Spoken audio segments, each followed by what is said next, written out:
नमस्कार दोस्तों, मन की फैक्ट यूट्यूब चैनल में आपका स्वागत है। आज की इस वीडियो में हम सिर्फ और सिर्फ झारखंड पॉलिटेक्निक के बारे में बात करने वाले हैं। जो एग्ज़ाम 19 जून को होने वाला है उसके लिए मोस्ट वीवीआई क्वेश्चन लेकर आए हैं।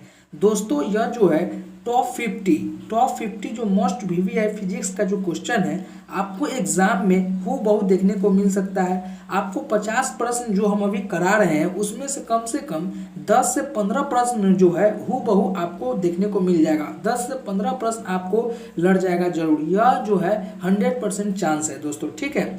झारखंड पॉलिटेक्निक की अगर आप तैयारी कर रहे हैं तो दोस्तों आपके पास टाइम अभी बहुत कम है। तो हमारे डिस्क्रिप्शन में दिए गए लिंक पर और प्लेलिस्ट में जाकर आप टॉप 20 टॉप 30 का जो मोस्ट वीवीआई क्वेश्चन है वो सभी आप जाकर जरूर देखें, क्योंकि वो सभी एग्जाम के पॉइंट ऑफ व्यू से काफ़ी ज़्यादा महत्वपूर्ण है। और दोस्तों हम आपको लगातार बोल रहे हैं कि आप लाइव क्लास मत देखें। लाइव क्लास से होता है क्या कि उसमें 20 से 30 क्वेश्चन बताए जाते हैं और 2 से 3 घंटा आपका समय ले लिया जाता है। इसलिए आप लाइव क्लास को ना देखकर आप सिर्फ और सिर्फ रिकॉर्डेड क्लासों को देखिए, ठीक है। आपके पास समय बहुत ही कम है, जितना हो सके उतना क्वेश्चन को आप फेस करेंगे ताकि आपको ज़्यादा से ज़्यादा नॉलेज मिल सके, जानकारी मिल सके, ताकि आप ज़्यादा से ज़्यादा प्रश्न को सही कर सकते हैं।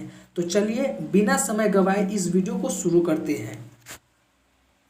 सवाल नंबर 1, जल में तैरना न्यूटन की गति के किस नियम के कारण संभव है? ए प्रथम नियम, या बी द्वितीय नियम, या सी तृतीय नियम, या डी यह सभी।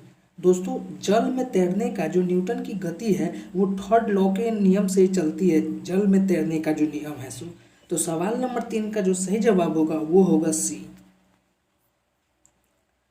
सवाल नंबर 2, निम्नलिखित में से कौन सी राशि सदिश नहीं है? ए वेग, या बी आयतन, या सी विस्थापन, या डी बल। दोस्तों सदिश राशि का जो परिभाषा होता है वैसे राशि जिसमें केवल दिशा और परिमाण दोनों हो उसे हम सदिश राशि कहते हैं। और अदिश राशि उस राशि को कहते हैं जिसमें केवल और केवल परिमाण हो और दिशा न हो उसे हम अदिश राशि कहते हैं। तो दोस्तों आयतन में केवल सिर्फ परिमाण है और दिशा नहीं है। तो सवाल नंबर 2 का जो सही जवाब होगा वो होगा बी आयतन। सवाल नंबर 3, एंगास्ट्रम क्या मापता है? ए तरंगदैर्घ्य, बी आवर्तकाल, या सी आवर्ती, या डी समय। दोस्तों एंगास्ट्रम जो है तरंगदैर्घ्य मापता है। सवाल नंबर 3 का जो सही जवाब होगा वो होगा ए। सवाल नंबर 4, किस वैज्ञानिक ने सर्वप्रथम बर्फ के 2 टुकड़ों को आपस में घिसकर पिघला दिया था?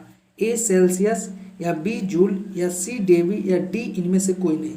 दोस्तों कौन सा वैज्ञानिक ने जो सबसे पहले बर्फ के 2 टुकड़ों को आपस में लेकर पिघला दिया था? तो उस वैज्ञानिक का नाम है दोस्तों डेवी। तो सवाल नंबर 4 का जो सही जवाब होगा वो होगा सी।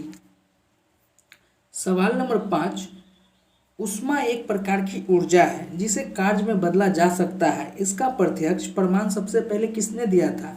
ए सेल्सियस, या बी डेवी, या सी जूल, या डी रामफोर्ड। दोस्तों यह रामफोर्ड की जगह पर रदरफोर्ड होना चाहिए, ठीक है। अब बात आती है कि ऊष्मा एक प्रकार की ऊर्जा है जिसे कार्य में बदला जा सकता है। यह कौन सा वैज्ञानिक द्वारा यह प्रमाण दिया गया था? तो जो इस वैज्ञानिक का नाम है रदरफोर्ड। तो सवाल नंबर 5 का जो सही जवाब होगा वो होगा डी।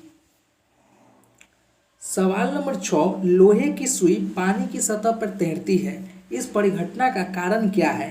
ए श्यानता, बी गुरुत्वीय त्वरण, या सी पृष्ठ तनाव, या डी इनमें से कोई नहीं। दोस्तों लोहे की सुई पानी की सतह पर तैरती है, इसमें जो परिघटना होती है वो पृष्ठ तनाव के कारण होता है। सवाल नंबर 6 का जो सही जवाब होगा वो होगा सी। दोस्तों यह सभी एग्जाम के पॉइंट ऑफ व्यू से काफ़ी ज़्यादा महत्वपूर्ण है। पॉलिटेक्निक एंट्रेंस एग्जाम जो होने वाला है 19 जून को झारखंड वाले को, 9 जून को बिहार वाले को, और 28-29 जून को जो होने वाला है ये यूपी पॉलिटेक्निक वाले को, यह सभी को 9 जुलाई बिहार वाले को, 19 जून झारखंड, और 29 जून को जो होने वाला है यूपी, यह सभी को एग्जाम के पॉइंट ऑफ व्यू से काफ़ी ज़्यादा महत्वपूर्ण है। और यह आने का 100% चांस है। 101% हो सकता है मगर 100% से कम नहीं हो सकता दोस्तों, क्योंकि काफ़ी ज़्यादा मोस्ट वीवीआई क्वेश्चन है फिजिक्स का, ठीक है। सवाल नंबर 7, निम्नलिखित में से किस द्रव का घनत्व सबसे कम है? ए मरकरी, बी पेट्रोल या सी स्वच्छ जल या डी नमकीन जल। दोस्तों जो द्रव का जो सबसे कम घनत्व होता है वो सबसे कम घनत्व पेट्रोल में होता है। तो सवाल नंबर 7 का जो सही जवाब होगा वो होगा बी। सवाल नंबर 8, 1 हॉर्स पावर कितने वाट के बराबर होता है? ए 450 वाट, बी 600 वाट, सी 734 वाट या डी 746 वाट। दोस्तों यह काफ़ी ज़्यादा वीवीआई क्वेश्चन है। आपसे ऐसे भी पूछ सकता है कि 1 एचपी बराबर कितने वाट होता है, या यहाँ पर लिखा हुआ है या 1 हॉर्स पावर कितने वाट के बराबर होता है, ऐसे पूछे या 1 एचपी बराबर पूछे तो आपको जो लगाना है सही जवाब होगा इसका 746 वाट। 1 एचपी बराबर 746 वाट होता है। तो सवाल नंबर 8 का जो सही जवाब होगा वो होगा डी। सवाल नंबर 9 बर्नौली प्रमेय आधारित है? ए ऊर्जा संरक्षण पर, बी संवेग संरक्षण पर या सी आवेश संरक्षण पर या डी इनमें से कोई नहीं। दोस्तों बर्नौली प्रमेय जो आधारित है वो सिर्फ ऊर्जा संरक्षण पर आधारित है। सवाल नंबर 9 का जो सही जवाब होगा वो होगा ए। सवाल नंबर 10 बर्फ पर दाब बढ़ने से उसका गलनांक क्या होगा? ए घट जाएगा, बी बढ़ जाएगा या सी शून्य हो जाएगा या डी अपरिवर्तित रह जाएगा। दोस्तों बर्फ पर जब हम फोर्स डालेंगे तो उसका गलनांक है वो ऑटोमेटिक ही घट जाएगा। तो सवाल नंबर 10 का जो सही जवाब होगा वो होगा ए। सवाल नंबर 11 किसी मनुष्य के शरीर का सामान्य तापक्रम होता है? ए 65 डिग्री, बी 95 डिग्री या सी 98 डिग्री या डी 99 डिग्री। दोस्तों एक नॉर्मल ह्यूमन का जो बॉडी का जो टेम्परेचर होना चाहिए वो 98 डिग्री के टेम्परेचर के बराबर होना चाहिए। तो सवाल नंबर 11 का जो सही जवाब होगा वो होगा सी। सवाल नंबर 12 उष्मा का सबसे अच्छा चालक है? ए चांदी, बी सोना, सी तांबा या डी एल्युमिनियम। दोस्तों काफ़ी ज़्यादा मोस्ट वीवीआई क्वेश्चन है और एग्जाम में बिहार पॉलिटेक्निक हो या झारखंड पॉलिटेक्निक हो या यूपी पॉलिटेक्निक एग्जाम में आने का जो चांस है वो 100% है, क्योंकि यह जो क्वेश्चन है काफ़ी ज़्यादा है और हर साल दोहराया भी जा रहा है। प्रीवियस ईयर क्वेश्चन में देखिएगा तो उष्मा का जो सबसे अच्छा कौन चालक है कुचालक है यह बार बार रिपीटेड किया जा रहा है। तो काफ़ी ज़्यादा एग्जाम के पॉइंट ऑफ व्यू से महत्वपूर्ण क्वेश्चन है। ठीक है, तो उष्मा का सबसे अच्छा जो चालक है वो है चांदी। सवाल नंबर 12 का जो सही जवाब होगा वो होगा ए। सवाल नंबर 13 निम्नलिखित में से किसकी उष्मा धारिता अधिक है? ए बेंजीन, बी जल या सी स्वर्ण का टुकड़ा या डी लोहे का टुकड़ा। निम्नलिखित में से किसका उष्मा का धारिता है तो वो जो होगा वो जल का होगा। तो सवाल नंबर 13 का जो सही जवाब होगा वो होगा बी। सवाल नंबर 14 निम्नलिखित में से किसके द्वारा अधिक ज्वालक पैदा होता है? ए भाप द्वारा, बी गर्म हवा द्वारा या सी सूर्य के किरण द्वारा या डी यह सभी। दोस्तों सबसे ज़्यादा जो ज्वालक जो सबसे ज़्यादा जो हीट कौन सा चीज़ पैदा कर सकता है इन चारों में से? तो यह सबसे ज़्यादा इसमें से जो पैदा हीट कर सकता है वो है भाप। सवाल नंबर 14 का जो सही जवाब होगा वो होगा ए। सवाल नंबर 15 निम्नलिखित में से किसमें सर्वोच्चम विशिष्ट उष्मा का मान होता है? ए तांबा, बी सीसा या सी जल या डी कांच। दोस्तों सबसे ज़्यादा विशिष्ट उष्मा का जो मान जो हाई लेवल में जाएगा वो जल का होगा। तो सवाल नंबर 15 का जो सही जवाब होगा वो होगा सी। सवाल नंबर 16 उष्मा का सबसे अच्छा चालक है? दोस्तों देखिए यहाँ पर भी रिपीटेड हो गया है। ठीक है, तो अभी जस्ट हमने बात किया है कि उष्मा का कौन सबसे अच्छा चालक है, तो आप हमें कमेंट में जरूर बता दीजिएगा। ठीक है, इसका जवाब अभी हम नहीं देने वाले हैं। सवाल नंबर 17 आणविक संगठन के द्वारा उष्मा का संप्रेषण क्या कहलाता है? ए संवहन, बी विकिरण या सी चालन या डी प्रकीर्णन। आणविक संगठन के द्वारा उष्मा का जो संप्रेषण जो कहलाता है वो संवहन कहलाता है। सवाल नंबर 17 का जो सही जवाब होगा वो होगा ए। सवाल नंबर 18 निम्नलिखित द्रवों में से कौन सा उष्मा बहुत ही अच्छा चालक है? ए ईथर, बी बेंजीन या सी पारा या डी पानी। दोस्तों द्रव में उष्मा का सबसे अच्छा चालक है वो है पारा। सवाल नंबर 18 का जो सही जवाब होगा वो होगा सी।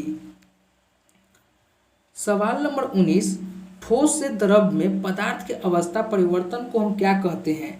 ए वाष्पन, बी गलन या सी क्वथन या डी इनमें से कोई नहीं। दोस्तों ठोस से द्रव में पदार्थ की जो अवस्था जो परिवर्तन होता है उसे हम गलन कहते हैं। सवाल नंबर 19 का जो सही जवाब होगा वो होगा बी। सवाल नंबर 20 ठोस कपूर से कपूर वाष्प बनने की प्रक्रिया को हम क्या कहते हैं? ए ऊर्ध्वपातन, बी वाष्पीकरण, या सी पिघलना, या डी इनमें से कोई नहीं। ठोस कपूर से कपूर वाष्प बनने की प्रक्रिया को हम ऊर्ध्वपातन कहते हैं। सवाल नंबर 20 का जो सही जवाब होगा वो होगा ए।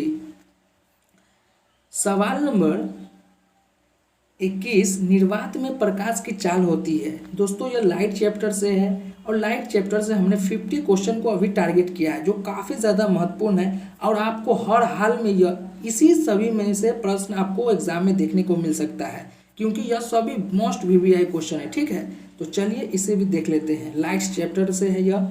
निर्वात में प्रकाश की चाल होती है। ए, वो जो पिछले वाला था वो सभी मॉडल सेट का था और यह जो है लाइट चैप्टर से है, और इसके बाद जो सीरीज में आने वाला है उसमें प्रीवियस ईयर का रहेगा। ठीक है, तो वो तीनों का मिक्स यह जो वीडियो है यह डाला जा रहा है। ठीक है, निर्वात में प्रकाश की चाल होती है। ए 3 × 10⁸ मीटर प्रति सेकेंड, बी 3 × 10⁸ सेंटीमीटर, या सी 3 × 10⁸ किलोमीटर प्रति सेकेंड, या डी 3 × 10⁸ मिलीमीटर प्रति सेकेंड। दोस्तों निर्वात में प्रकाश की जो चाल होती है वो होती है 3 × 10⁸ मिलीमीटर प्रति सेकेंड। सवाल नंबर 1 का जो सही जवाब होगा वो होगा ए। सवाल नंबर 2, कांच प्रकाश के लिए है। ए पारदर्शी पदार्थ, बी अपारदर्शी पदार्थ, या सी पारभासी पदार्थ, या डी इनमें से कोई नहीं। दोस्तों कांच प्रकाश के लिए जो है वो पारदर्शी पदार्थ है। तो सवाल नंबर 2 का जो सही जवाब होगा वो होगा ए। सवाल नंबर 3, काल्पनिक प्रतिबिंब हमेशा बनाता है। ए उल्टा, बी सीधा, या सी तिरछा, या डी वक्र। दोस्तों वर्चुअल जो प्रतिबिंब है वो हमेशा सीधा बनाता है। तो सवाल नंबर 3 का जो सही जवाब होगा वो होगा बी। सवाल नंबर 4, वक्रता त्रिज्या r तथा फोकस दूरी f में संबंध होता है। ए f बराबर r/2, बी r बराबर f/2, या सी 2r बराबर f, या डी f बराबर 2/r। दोस्तों यह काफ़ी ज़्यादा एग्जाम के पॉइंट ऑफ व्यू से महत्वपूर्ण है। आपको न्यूमेरिकल में भी यह देखने को मिल सकता है, आपको ऐसे भी डायरेक्ट फॉर्मूला में दे देगा, या डायरेक्ट आपको न्यूमेरिकल से ही प्रश्न डाल के दे दिया जाएगा कि फोकस बराबर क्या होता है, फोकस का मान इतना दिया गया है तो त्रिज्या इतना दिया गया है तो उसका फोकस दूरी निकाल ले। इस तरह से आपसे प्रश्न यहाँ पर पूछ सकता है। ये काफ़ी ज़्यादा महत्वपूर्ण है, तो आप इसे याद जरूर कर लीजिएगा कि फोकस बराबर r/2 होता है। ठीक है, तो सवाल नंबर 4 का जो सही जवाब होगा वो होगा ए। सवाल नंबर 5, गोलीय दर्पण से ध्रुव तथा फोकस के बीच की दूरी को हम क्या कहते हैं? ए फोकस दूरी, बी वक्रता दूरी, या सी वक्रता त्रिज्या, या डी मुख्य फोकस। दोस्तों गोलीय दर्पण के ध्रुव तथा फोकस के बीच की दूरी को हम फोकस दूरी कहते हैं। सवाल नंबर 5 का जो सही जवाब होगा वो होगा ए। सवाल नंबर 6, समतल दर्पण द्वारा बना प्रतिबिंब हमेशा होता है। ए काल्पनिक, बी वास्तविक, या सी कभी काल्पनिक और कभी वास्तविक, या डी उल्टा। दोस्तों समतल दर्पण द्वारा बना प्रतिबिंब हमेशा काल्पनिक होता है, वर्चुअलिटी होता है। तो सवाल नंबर 6 का जो सही जवाब होगा वो होगा ए। सवाल नंबर 7, मुख्य अक्ष के समांतर चलती हुई प्रकाश की किरणें परावर्तन के बाद जाती है। ए मुख्य फोकस से होकर, या बी वक्रता केंद्र से होकर, या सी ध्रुव से होकर, या डी पुण्य मुख्य फोकस से होकर। मुख्य अक्ष के समांतर। दोस्तों 7 का जो सही जवाब होगा वो होगा ए मुख्य फोकस से होकर। सवाल नंबर 8, प्रकाश का वेग महत्तम होता है। ए वायु में, बी कांच में, या सी जल में, या डी निर्वात में। दोस्तों प्रकाश का वेग जो सबसे ज़्यादा हाई होता है वो निर्वात में होता है, और सबसे कम जल में, उससे कम कांच में, और उससे कम वायु में होता है। यह काफ़ी ज़्यादा वीवीआई क्वेश्चन है। ठीक है, लाइट चैप्टर में से। ठीक है, तो सवाल नंबर 8 का जो सही जवाब होगा वो होगा डी निर्वात में। सवाल नंबर 9, किसी वस्तु का आवर्धित काल्पनिक प्रतिबिंब बनता है। ए समतल दर्पण से, बी उत्तल दर्पण से, या सी अवतल दर्पण से, या डी किसी से नहीं। दोस्तों किसी भी वस्तु का आवर्धित काल्पनिक जो प्रतिबिंब बनता है वो अवतल दर्पण से बनता है। तो सवाल नंबर 9 का जो सही जवाब होगा वो होगा सी। सवाल नंबर 10, हजामत बनाने के लिए व्यवहार किया जाता है। ए समतल दर्पण, या बी अवतल दर्पण, या सी उत्तल दर्पण, या डी अवतल तथा उत्तल दोनों दर्पण का। दोस्तों हजामत बनाने के लिए जो हम व्यवहार करते हैं वो अवतल दर्पण का होता है। तो सवाल नंबर 10 का जो सही जवाब होगा वो होगा बी।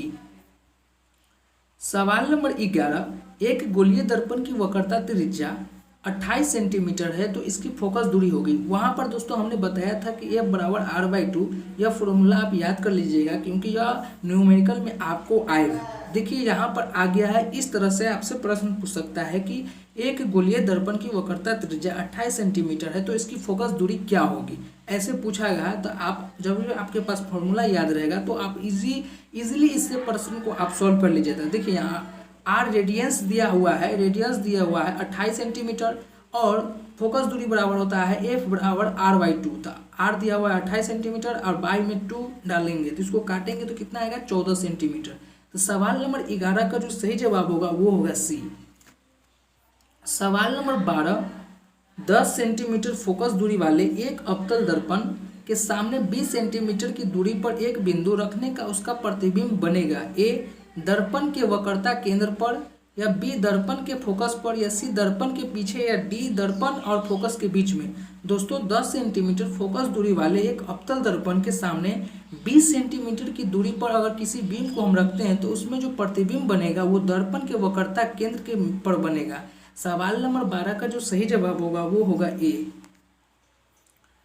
सवाल नंबर 13, एक गोलीय दर्पण से 5 सेंटीमीटर की दूरी पर रखे बीम का प्रतिबिंब दर्पण से 30 सेंटीमीटर की दूरी पर उसी ओर बनता है तो और बीच जो वस्तु का है तो उसका आवर्धन होगा ए +5, बी -6, या सी -30, या डी +6। दोस्तों सवाल नंबर 13 का जो सही जवाब होगा वो होगा -6। दोस्तों एक चीज़ आपको हम शॉर्ट ट्रिक बता दें, इस बार अगर झारखंड पॉलिटेक्निक हो, बिहार पॉलिटेक्निक हो, इस बार जो होगा बी जो ऑप्शन है ना सबसे ज़्यादा वेटेज रहेगा। बी ऑप्शन सही होने का सबसे ज़्यादा वेटेज रहेगा इस बार, यूपी पॉलिटेक्निक, झारखंड पॉलिटेक्निक हो या बिहार पॉलिटेक्निक हो, क्योंकि अगला बार जो था ए और सी सबसे ज़्यादा वेटेज था। अगला नेक्स्ट बार 2021 में जो एग्ज़ाम हुआ था उसमें सबसे ज़्यादा जो वेटेज था ए और सी था। इस बार जो सबसे ज़्यादा एग्ज़ाम में जो क्वेश्चन का जो ऑप्शन सही होने का जो वेटेज रहेगा वो होगा बी। ये काफ़ी ज़्यादा एक मोस्ट भी है। आप देखना किसी भी समय आपको जब देखना, अगर आप एग्ज़ाम में अगर प्रश्न बना कर अगर रेडी हो गए तो आप देखना कि सबसे ज़्यादा कौन सा अल्फ़ाबेट सबसे ज़्यादा भरा गया है, तो आप देखिएगा कि सबसे ज़्यादा होगा उसमें वेटेज बी का होगा। ठीक है। सवाल नंबर 14, अवतल दर्पण में बड़ा और आभासी प्रतिबिंब बनाने के लिए वस्तु को निम्नलिखित में से किस स्थान पर रखा जाता है। ए फोकस पर, या फोकस के अंदर, या सी फोकस और वक्रता केंद्र के बीच में, या डी वक्रता केंद्र पर। दोस्तों अवतल दर्पण में बड़ा और आभासी प्रतिबिंब बनाने के लिए वस्तु को हम फोकस पर रखना होगा। सवाल नंबर 14 का जो सही जवाब होगा वो होगा ए। सवाल नंबर 15, परावर्तित किरण तथा अभिलंब के बीच के कोण को हम क्या कहते हैं। ए अपवर्तन कोण, या बी आपतन कोण, या सी परावर्तन कोण, या डी क्रांति कोण। दोस्तों यह काफ़ी ज़्यादा मोस्ट वीवीआई क्वेश्चन है, यह आएगा ही आएगा एग्जाम में आपको। ठीक है, यह बिहार में आया या झारखंड में आया मगर आएगा जरूर। परावर्तित किरण तथा विलंब के बीच की जो कोण है उसे हम परावर्तन कोण कहते हैं। सवाल नंबर 15 का जो सही जवाब होगा वो होगा सी। सवाल नंबर 16, किसी अवतल दर्पण द्वारा काल्पनिक सीधा तथा आवर्धित प्रतिबिंब बनता है तो उस वस्तु का स्थिति होगा ए दर्पण तथा फोकस के बीच में, या बी फोकस तथा वक्रता केंद्र के बीच में, या सी वक्रता केंद्र पर, या डी वक्रता केंद्र से ऊपर। दोस्तों किसी अवतल दर्पण पर काल्पनिक सीधा तथा आवर्धित प्रतिबिंब बनता है तो वह जो स्थान होगा वो दर्पण तथा फोकस के बीच में होगा। सवाल नंबर 16 का जो सही जवाब होगा वो होगा ए। सवाल नंबर 17, एक अवतल दर्पण में बने बीम की स्थिति ध्रुव और फोकस के बीच में हो तो उसका प्रतिबिंब बनेगा ए वास्तविक और बड़ा बनेगा, बी वास्तविक और छोटा बनेगा, या सी काल्पनिक और छोटा बनेगा, या डी काल्पनिक आभासी और बड़ा बनेगा। दोस्तों एक अवतल दर्पण में जो बीम बनेगा ध्रुव और फोकस के बीच में तो वो जो प्रतिबिंब बनेगा वो काल्पनिक बनेगा ही और बड़ा भी बनेगा। तो सवाल नंबर 17 का जो सही जवाब होगा वो होगा डी। सवाल नंबर 18, दाढ़ी बनाने के लिए उपयुक्त गोलीय दर्पण में सीधे प्रतिबिंब प्राप्त करने के लिए चेहरे को रखना चाहिए दर्पण के सामने। ए वक्रता केंद्र पर, या बी वक्रता केंद्र के बाहर, या सी वक्रता केंद्र और मुख्य फोकस के बीच में, या डी मुख्य फोकस और ध्रुव के बीच में।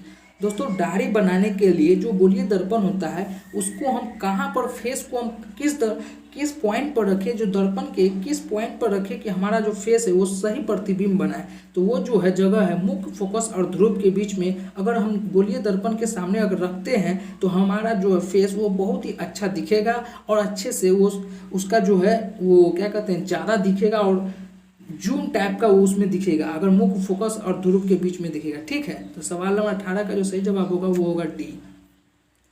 सवाल नंबर 19, अवतल दर्पण द्वारा उत्पन्न आवर्धन ए हमेशा 1 से अधिक होता है, बी हमेशा 1 से कम होता है, या सी हमेशा 1 के बराबर होता है, या डी 1 से अधिक भी हो सकता है और कम भी हो सकता है।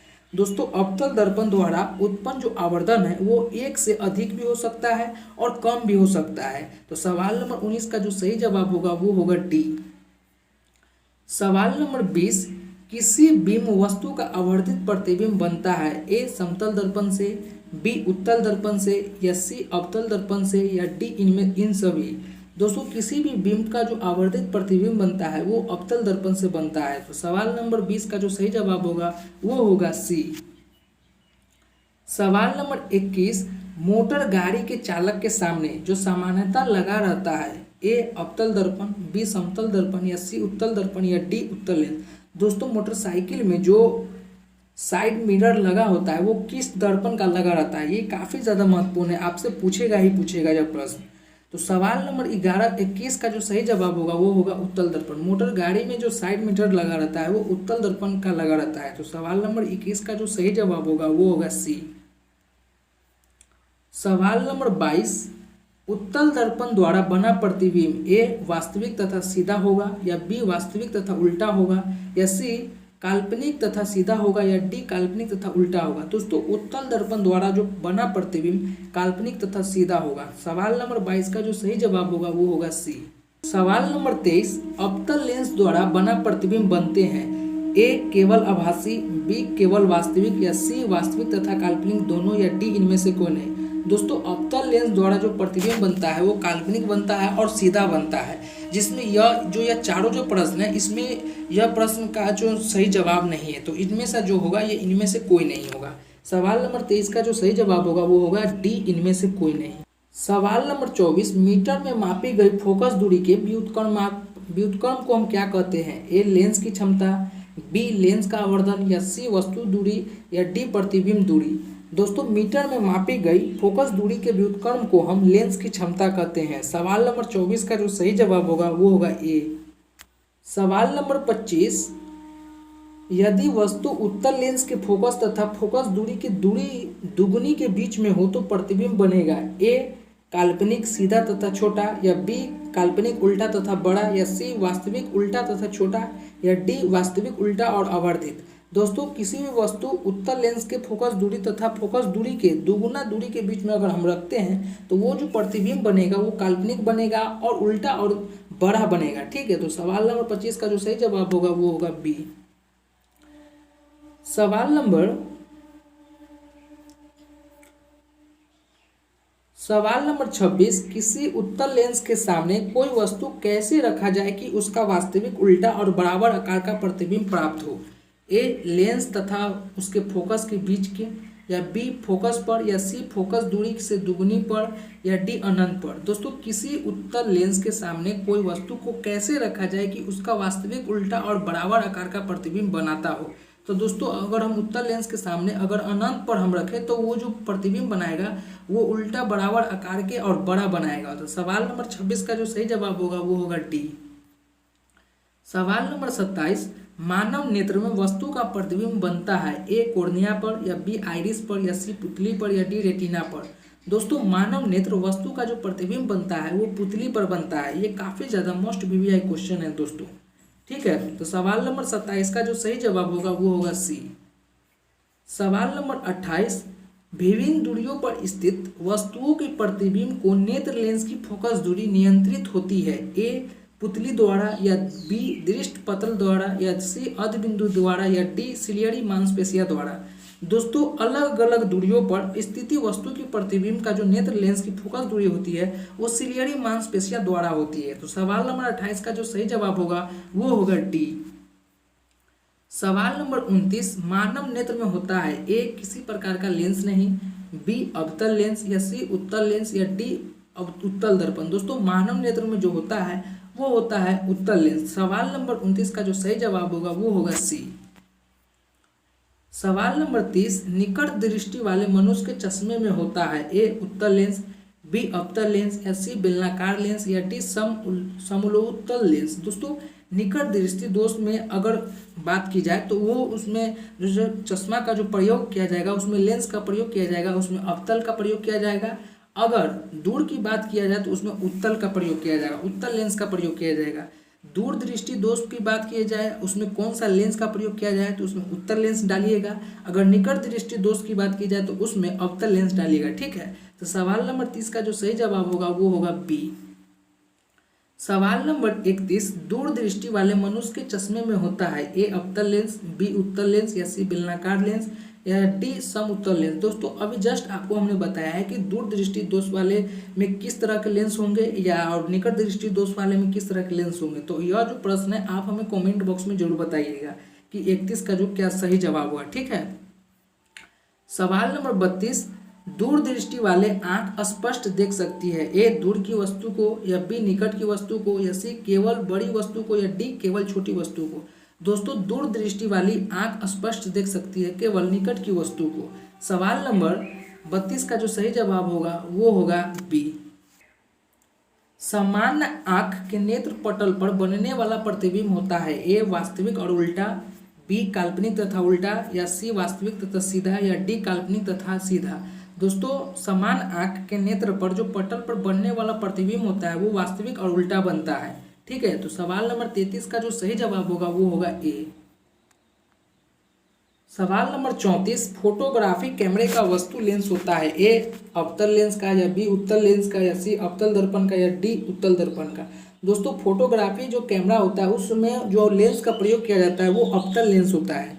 तो सवाल नंबर 34 का जो सही जवाब होगा वो होगा ए।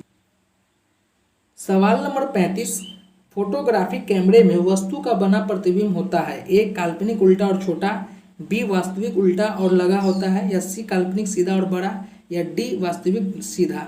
दोस्तों फोटोग्राफिक कैमरे में जो वस्तु का जो बना प्रतिबिंब होता है वो वास्तविक और सीधा बना होता है। सवाल नंबर 35 का जो सही जवाब होगा वो होगा डी। उम्मीद करते हैं दोस्तों यह जो 55 प्रश्न फिजिक्स के मोस्ट वीवीआई क्वेश्चन था, जिसमें प्रीवियस ईयर क्वेश्चन भी था, जिसमें मॉडल पेपर भी था, जिसमें सिलेबस भी था और मोस्ट वीवीआई क्वेश्चन भी था, यह पांचों का निचोड़ यह 55 क्वेश्चन में था। दोस्तों अगर यह 55 क्वेश्चन में अगर आप 50 क्वेश्चन भी सही करते हैं ना तो आपकी तैयारी काफ़ी ज़्यादा ज़बरदस्त है। अगर जिस बच्चे ने जिस छात्र ने अगर 55 में अगर 50 प्रश्न का सॉल्व कर लिया होगा तो उसकी तैयारी काफ़ी ज़्यादा बेहतरीन है, उसका सिलेक्शन होना 100% तय है। दोस्तों 55 प्रश्न में से आपको कम से कम 10 से 15 प्रश्न आपको हूबहू या एग्ज़ाम सेंटर में आपको मिल जाएंगे क्वेश्चन देखने को। ठीक है, या बिलीव नहीं हो रहा है एग्ज़ाम के बाद आप हमें ज़रूर कमेंट कीजिएगा। ठीक है, फिर मिलते हैं एक नई वीडियो में, जब तक के लिए जय हिंद।